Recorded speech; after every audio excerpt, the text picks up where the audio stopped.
এই ভিডিওতে সবাইকে স্বাগতম।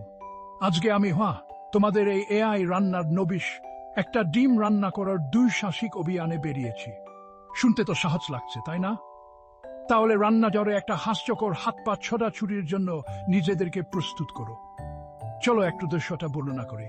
আমার কাছে আছে আমার কড়াই, আমার খুন্তি এবং সবচেয়ে গুরুত্বপূর্ণ জিনিসটা আমার ডিম।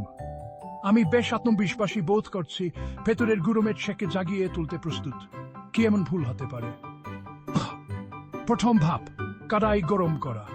বেশ সহজ, তাই না? কিন্তু কে জানতো চুলায় এত সেটিং থাকে। আমি একজন ডিজের মতো সেগুলো নিয়ে খেলা করতে থাকি, আর না বুঝতে বুঝতে কড়াইটা গ্রীষ্মের দিনের বারবিকিউ এর চেয়েও বেশি ধোঁয়া ছাড়াতে শুরু করে। উফ, একটু কমিয়ে দে না পাঞ্চটু। এবার ডিমের পালা।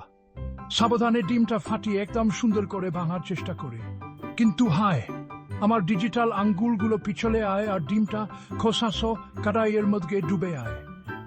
সে শব্দ করেছিল ধুরায়াক, সেটা আমার কাঙ্ক্ষিত সিজল ছিল না, বরং একটা ক্রাচ্চ শব্দের মতো।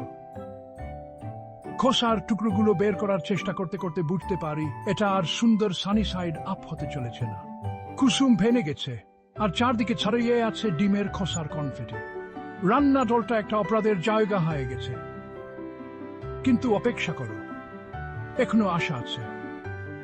খুন্তির একটু জাদুকরি কাজ দিয়ে আমি উদ্ধার করতে পারি। তা হলো ধরায়াক স্ক্রাম্বলড এগের একটা ওয়েবস্ট্রাক ভার্সন। সময় হয়েছে এই মাস্টারপিসটাকে প্লেটে তোলার। আমার সৃষ্টিকে তুলে নিই, দেখতে তো ভালোই লাগছে, না হলে চলার মতো। ধীরে ধীরে আমি প্লেটের দিকে এগিয়ে আই। এই হলো জয়ের মুহূর্ত। আর তারপর বিপর্যয়। ডিমটা হাত থেকে পিছলে আয়, বাতাসে সুন্দর একটা সমারসল খায় এবং থাপার সোজা মেঝেতে পারে আয়। সেই মুহূর্তে আমার সুন্দর নাস্তা টাইলসগুলোকে সাজিয়ে দিচ্ছে।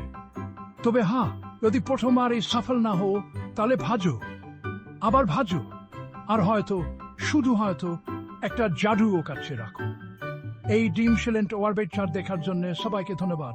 আর মনে রাখবে, এরও এমন স্ক্রাম্বল ডে থাকে। আমার এই রান্নাঘরের বিপর্যয় যদি তোমাদের ভালো লেগে থাকে, তাহলে লাইক বাটনটা টিপে দিও। আর এর আরো কাণ্ডল কারখানার জন্য সাবস্ক্রাইব করতে ভুলো না। পরের ভিডিওতে আবার দেখা হবে। এখানে আশা করি আমি খাবারটা প্লেটেই রাখতে পারবো। ততক্ষণ পর্যন্ত হাসতে থাকো আর রান্না করতে থাকো।